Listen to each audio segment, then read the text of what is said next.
Have you heard of FlyKnight, the incredibly inexpensive Steam game that puts you in the shoes of a fly as you explore a dense underground labyrinth?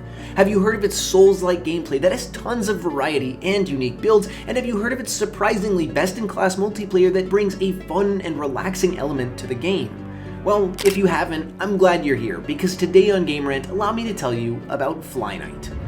FlyKnight wears its gameplay inspirations on its sleeve, as its first-person take on the Souls-like genre immediately conjures up memories of Kingsfield, Fromsoftwares' first game. It might not be as deep as others in the genre, but it makes up for this both with its unique first-person perspective and its insane variety for a game as short as it is. Every type of weapon you can think of is here, from quick-attacking daggers to heavy-hitting sledgehammers to a bow and arrow, and all the way even to a multitude of spells. And since there's no leveling in the game and everything is essentially the same quality, you can switch up builds on the fly. It's funny because you're a fly. One moment you're a mace-wielding onion knight, clobbering your opponents at a turtle's pace, and the next you're a ranged archer dishing out damage with crazy headshots as you slice in with your daggers to finish the kill. FlyKnight thrives on the joy of discovering new abilities and immediately being able to use them no matter what they are because of the flexible and short nature of the game.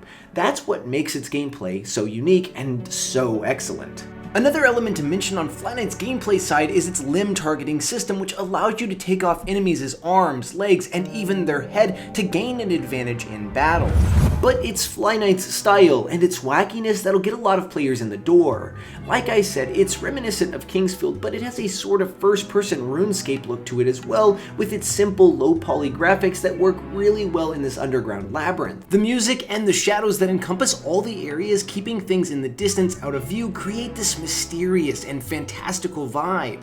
Happening upon some grand structure creates an overwhelming sense of awe, while seeing the smoke rising from a campfire often gives you a massive feeling of relief. Areas and enemies also display a good amount of variety, from a castle swarming with flying hornets to a swamp of grubby slugs. The short underground trek feels like it's constantly changing as you navigate up towers, through cities, and down streams. It's a whirlwind of new things to do in its weird world.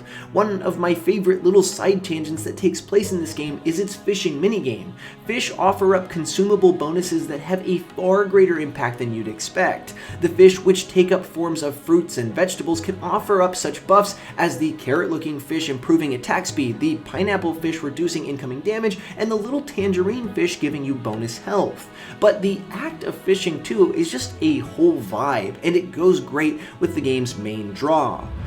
That main draw being its multiplayer. FlyKnight has one of the most robust multiplayer systems in all of Souls-likes, allowing you to type in a code at any point and join your friends no matter where they are. Because of the game's horizontal progression where all weapons are equal in skill to all other weapons and there is no upgrading, you can be at the beginning of the game and join your friend who's at the end of the game and be absolutely good to go. Its pop-in, pop-out multiplayer means that no adventure can ever be ruined by frustrating summon signs, level-gated bosses, or even blocked off areas. It's an incredible freedom that allows you to chill out, battle bosses, or fish to your heart's content. It's by far the most alluring feature in FlyKnight, as traveling through the underground labyrinth is a beautiful experience both alone but also with up to 3 friends. This multiplayer system also includes friendly fire, which means you can test out who has the best build by campfires or just play little tricks on your friends. For only $7, FlyKnight is not only one of the best multiplayer Souls-likes on the market, it's one of the best Souls-likes full stop.